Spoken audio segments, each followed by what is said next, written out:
Welcome to my channel, May Easy Cooking. Ako po si May. Gumawa na po tayo ngayon ng leche flan. Ang ating ingredients ay 9 egg yolks, medium po siya, 90 grams of granulated sugar. Dito po sa Japan, wala po kaming mabibili sa tindahan ng evaporated milk, kaya whole milk po ang gagamitin natin. Condensed milk. Ito po, 380 grams ang gagamitin natin. Lahat po yan gamitin natin. Konting patak lang po. Lemon. Tapos, pampalasa din po, vanilla essence. Ang gagamitin ko pong yung lalagyan, ito, nabibili po to sa 100 yen. Po siyang kasamang takip. 5 po yan. 100 yen po yan. 108 yen. Hindi. 110 yen po. 10 pieces po yung binili ko. Yan. Tapos, gawin na natin yung caramel natin. Okay? Punta na po tayo sa stove natin. Tapos gawin natin yung caramel arnibal. Medium lang po yung gamitin. Yung heat natin. At magpapainit na rin po tayo ng ating steamer. Yung aking steamer po, medyo kakaiba po siya. Ano po siya? Pressure cooker lang. Kaya lang, pwede natin gamitin. Painitin na po natin habang nagluluto tayo ng caramel. Tapos kapag kumukulo na po yung tubig, medyo hinain po natin yung heat natin para hindi po maubos ang tubig. Habang nagluluto tayo ng arnibal natin, tabi na muna natin to. Halo-haluin na po natin yung flan natin. Hindi ko pa ito nabubuksan. Sandali lang, buksan ko lang po ito. Ay. Hindi yata akong marunong. Ay. Yun.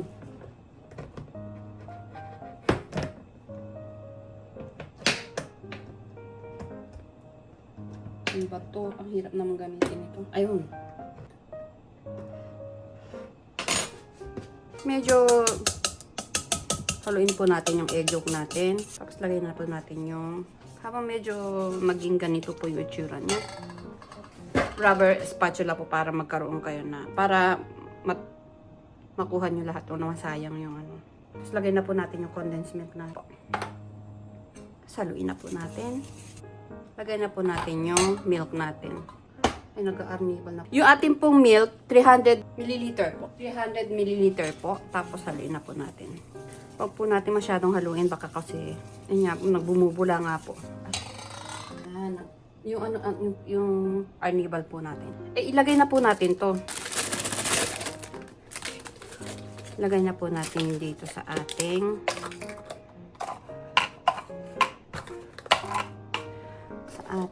lalagyan. Kunti lang po para po sumakto yung huwag nyo kakalimutang i-spread yan. At tumigas. Isang place lang siya tapos hindi siya nagkumalat. Hindi po magandang tingnan.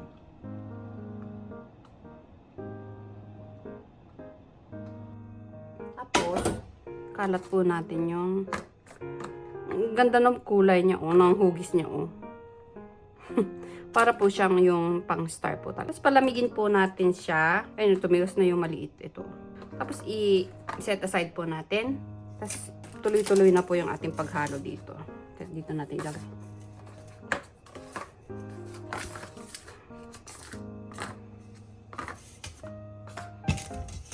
Haluin po natin itong flan natin.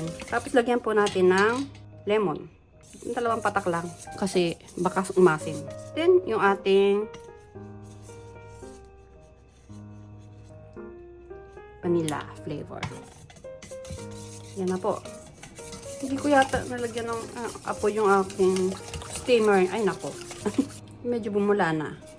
Yan na po. Tapos tikman natin yung tikman po natin yung lasa po ng leche flan.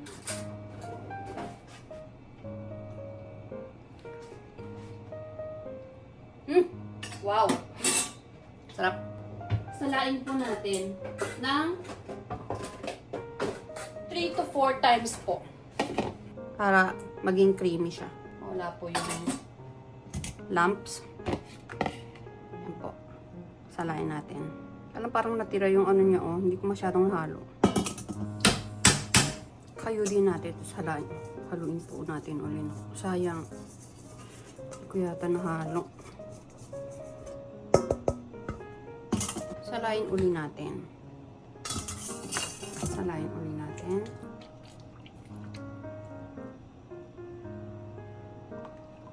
Wala na siya natira. Tapos yung kanina, hindi ko nahalo. Haluin uli natin. Huwag po natin pabulain. Alam niyo, marami din po masasarap na nagtitinda dito na yung pudding. Leche flan po. Naku po, masarap po, pero iba po talaga ang leche flan ng Pilipino. Masyado na pong masyadong iba po talaga yung, di ba, yung lasa ng ating leche flan kaysa dun sa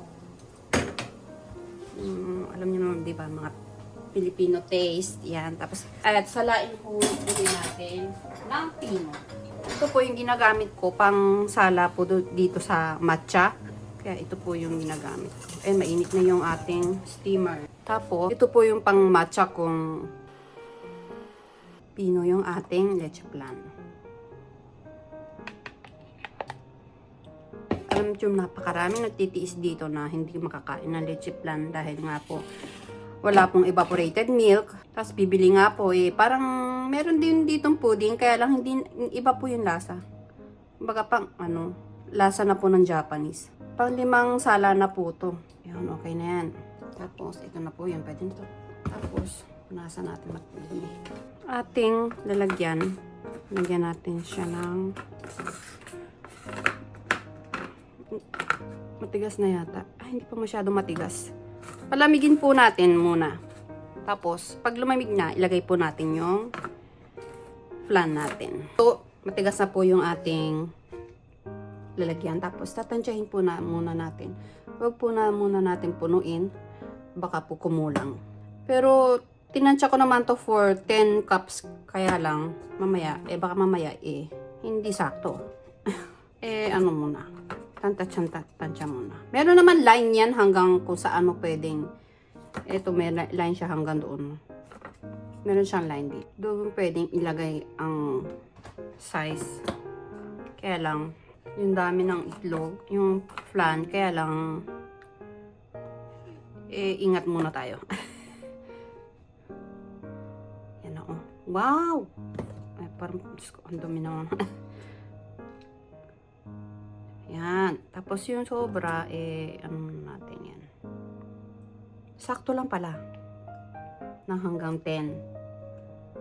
Yung aking ginawa.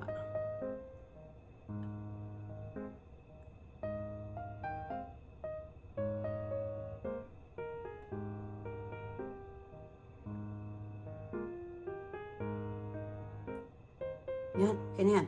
Wow! Tapos, takpan natin. Dali lang yung takip niya, hindi pala pwede ng 60 degree pataas. Kaya lagyan natin ng foil. Lagyan natin siya ng foil. Lambang. Sukatin natin yan. Sukatin natin. Pwede naman siguro ganito kalak. Medyo malaki yata. Parang maliit yata. Yan, okay na yan siguro. Yan. Basta matakpan natin siya. Pwede, medyo lakihan ko pa sana yata. Ayan ako. Hindi maganda yung una kong. Tapos lalagyan po natin siya lahat ng. Alam niyo po ba, parang narinig ko sa Pilipinas yung foil mahal daw. Alam niyo po ba dito sa Japan na pamurahan ng foil dito? Hindi ko alam kung bakit. Ba't kaya mahal sa Pilipinas?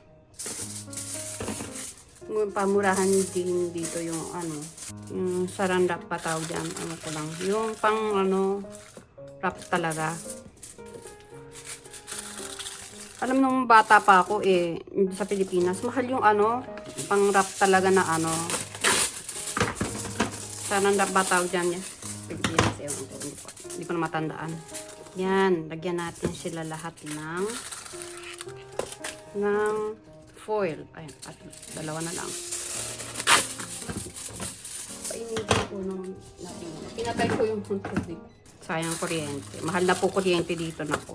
Naku po, alam niyo po ba, napakamahal ng kuryente dito. Steam natin siya ng 25 to 30 minutes po kasi medyo marami po yung ating ginawa. Papatong-patong na lang natin. Yan. Yan, oh. Diba? Wow. Tapos, isasara na lang natin siya. Hindi ko na siya tatakpan, lalagyan ng ano tawag, yung tumutunog para ano. Tapos pag kumulo na siya, steam natin siya ng kumulo na ba? Kumulo na ba siya? Ay, kumukulo na. Ano, low heat. Very low heat na 2 lang yata. Ito kasi. IH po kasi ako. Wala po kaming ano, gasol. Tinakipan lang natin, hindi natin siya siniled. Okay, ayan. Gumagano siya. Tapos, balikan natin siya ng 25 to 30 minutes. Okay?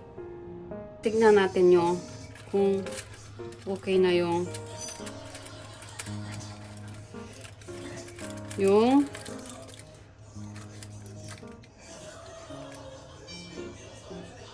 okay na. Kanina, tines ko uli kanina yan. 2 tusok na. Okay na po siya. Bale, totally po, kasi pinatong ko po siya, yung nasa ibabaw po, hindi po masyadong naluto. Maga 40 minutes, low fire po. Medium, tapos 40 minutes po. Dahil pinatong po natin. Lalagyan na po natin ng takip. Tapos, palamigin po natin.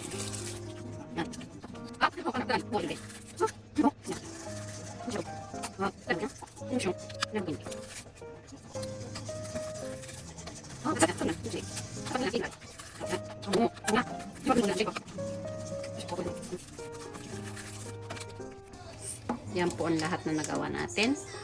Kaya tapos palamigin na natin, then tasting na po. Tikman na po natin.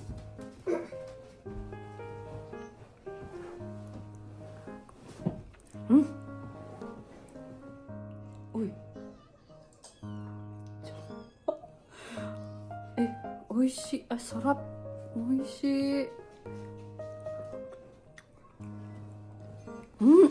Eh.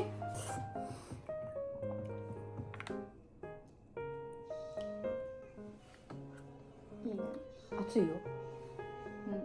Ito pong leche plan, ginamit po natin na walang pong evaporated milk. Kaya fresh milk po yung ginamit natin. Pero, lasang-lasa po yung leche plan na ginawa. Ang iingatan lang po natin, sana wag natin masyadong sunugin yung carnival natin. Kasi, papait po. Sana po magustuhan nyo ang aking video ngayon. Tingnan nyo po yung susunod na video na yan para magkaroon pa po ako ng maraming menu. Salamat po. Bye!